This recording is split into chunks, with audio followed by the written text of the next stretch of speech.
What's up, everybody? Thank you for clicking in. This is the We'll Fix It Team channel, and I really want to thank you guys. So, if you can, hit that like, subscribe, and share this stuff. This helps this channel grow.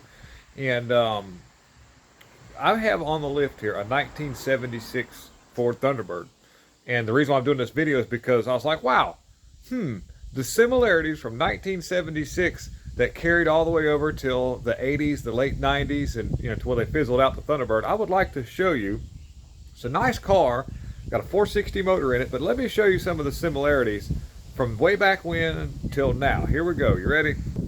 I've got it on the lift, and we'll let it down in a second. I'll show you what it looks like. I'm servicing it. I had to rebuild the carburetor and do some other little doodads to get it running right. But so there's, of course, it's not a rack and pinion front end, but this goes to some of the things like the emissions device.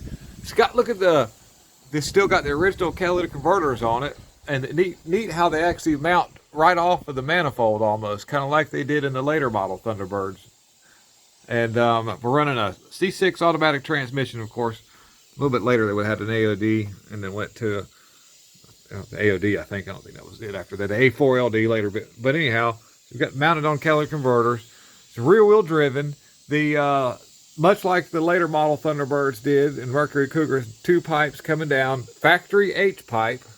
That's pretty neat. You didn't see that very often. This is an original exhaust system. You can actually even see, still got the original hanger clamps that goes to, this car is a really nice survivor, to a 9-inch rear end. Of course, a little bit later would have had an 8.8. But look at the flange. It's got a flange that holds the drive shaft to the differential, instead of it just being a cupped with U-bolts to hold it on. And so this is, was something they were doing way back when. I didn't realize that, and I messed with a bunch of old cars, but I just was sort of dissecting this thing. Gas tank doesn't go over the differential like it did. So some of the later model Thunderbirds had an independent rear 8.8's what that was. And it had CV axles going from one to one, and a fuel tank that kind of went to a saddlebag over it, which much like the Lincoln LS's would have had, which was a Jaguar. But original dual exhaust. And let's get this thing down, and then we'll take it for a spin here in a little bit after I fill it up with oil. We're going to put some 2050 in it because it's an old 460. And a bottle of the STP. So here we go.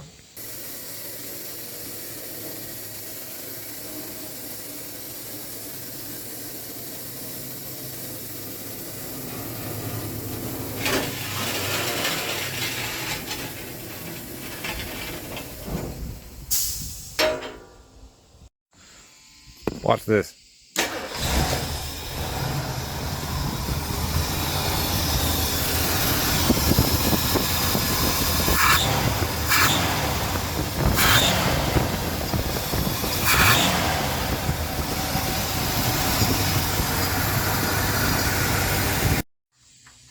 Got a belt that squeals a little bit.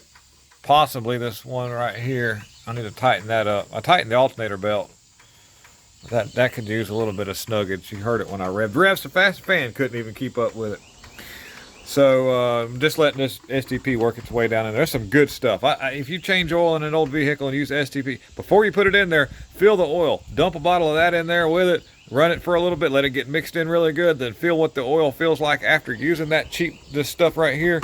It's like night and day. It's so slick. And it's not as expensive as Lucas and all the other stuff. And I have a bunch of old Fords, and I use this religiously. One bottle, and my old tired motors just keep right on going.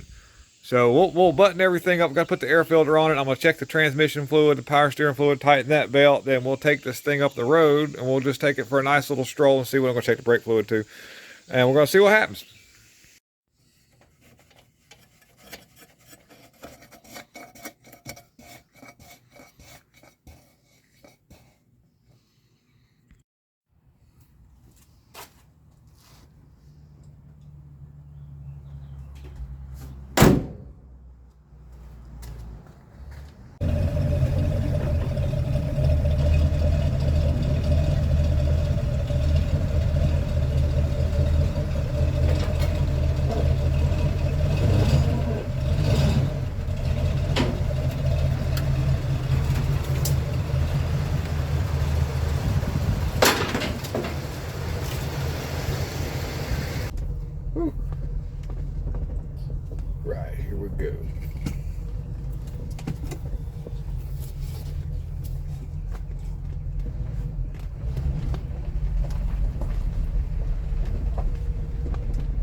really good.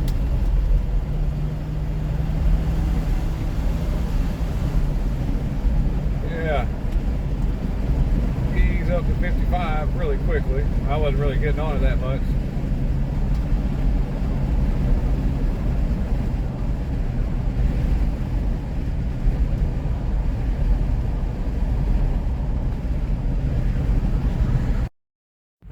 So it's kind of warmed up a little bit now. Let's see. Ease into it. Oh wow, 4-barrel kick in good.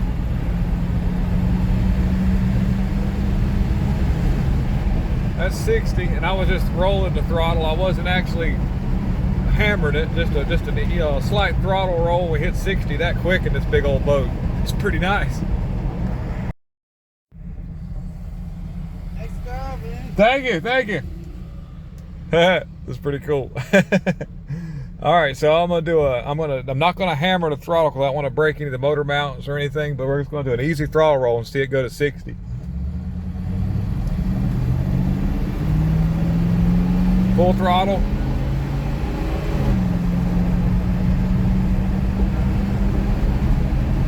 That's 60. I don't know what that was.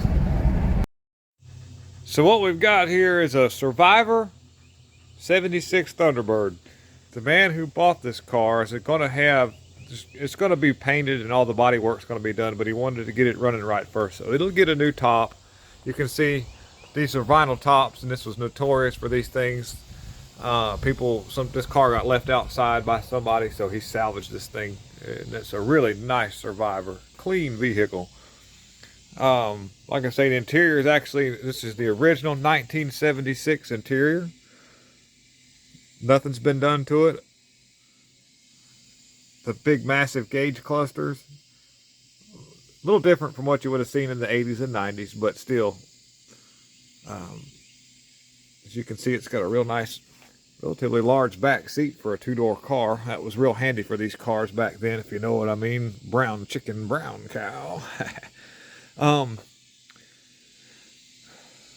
And we're going to run down. I look, and these are original option rims that you could get for this vehicle. Those are solid aluminum. It's heavy. Well, I guess sort of heavy rims. You know, probably not as heavy as the steels, but those are original options you could get in 75, 76, and 77. And here's the 460 motor, and you're probably wondering, the motor runs great, but they don't put zinc in new oil unless you buy an oil that specifically says it has zinc in it, like a diesel oil. Even diesel oil nowadays has gotten rid of the zinc. Your Rotellas, you have to get Rotella doesn't have it like you think it would, and the zinc is there to protect the crosshatch in the cylinder walls and the flat tappet lifters to provide the cushion for the wear pattern in the metals that doesn't exist nowadays because they use nickel-plated cylinder walls, but there's no crosshatch, and they use roller lifters on everything now, so you don't have that friction point of the flat tappet lifters. And so if you're changing oil in old vehicles, it's strongly recommended to put something in there with a zinc additive in there so that you help the lifters and other things. And there's the weird looking 4-barrel that I rebuilt, and I had to use some special stuff because somebody has stripped, wasn't me, but somebody over the years when I messed with it. Of course it wants to leak, but I fixed it with that. It's like a quadrajet. It's a spread bore 4-barrel design, and it works great. I'll fire it up and we'll throttle it and you'll listen to it, but great running 460.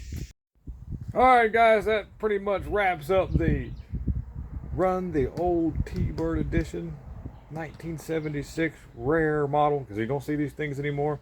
So if you like what we're doing and you want to see more of this, hit that like, subscribe, and share, guys. Thank you very much. I am out.